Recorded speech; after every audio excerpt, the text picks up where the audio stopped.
Tonight, there are new details in a deadly wrong-way crash on Interstate 35. Court documents reveal a major complication in the investigation.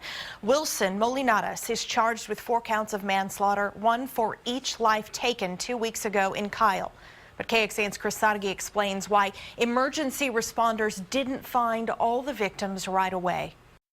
3 vehicles, 2 crashes, and at the time, an unknown amount of victims. First responders had their hands full. This one switched back and forth between modes several times. The mode's Fire Chief Kyle Taylor are talking about a rescue mode, saving people in the vehicles, and the police mode, investigating and preserving a crime scene, trying not to disrupt possible evidence. We couldn't just see in the vehicles like on a normal car. So it caused us to have to go back and forth. From that video, we could tell it was a chaotic scene, but the arrest warrant we got Friday shows it was so chaotic, the 2 young survivors informed the first responders there was still someone left in the wreckage. They got word on scene, the police did, that there may be another child involved in the accident. According to manslaughter charges against Wilson Molinares, during the police investigation, the 2 girls who survived began asking where was their little brother.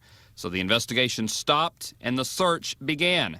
16-month-old Jacob Hiebert was found trapped between 2 vehicles. We have thermal imaging cameras. We can actually look at the seats and tell if someone was sitting in that seat. Technology and other means typically help responders figure out how many people may have been involved. Though he's not sure how much time passed before Jacob was found, the chief doesn't believe it would have mattered. With the impact that car sustained, from what I understand, there was nothing that could have been done. In Kyle, Chris Sadeghi, KXAN News. Even though he has been charged, I should say, Wilson Molinares is still in a medical facility. He will be transferred to jail once he is medically cleared. It could still be weeks before we hear anything about his toxicology report. The stretch of road where this deadly crash happened has already racked up a large number of wrecks.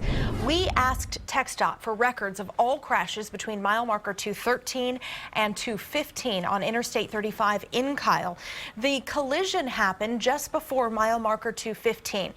TxDOT revealed there were 60 crashes in that 2-mile section last year, and at least 9 of those sent people to the hospital.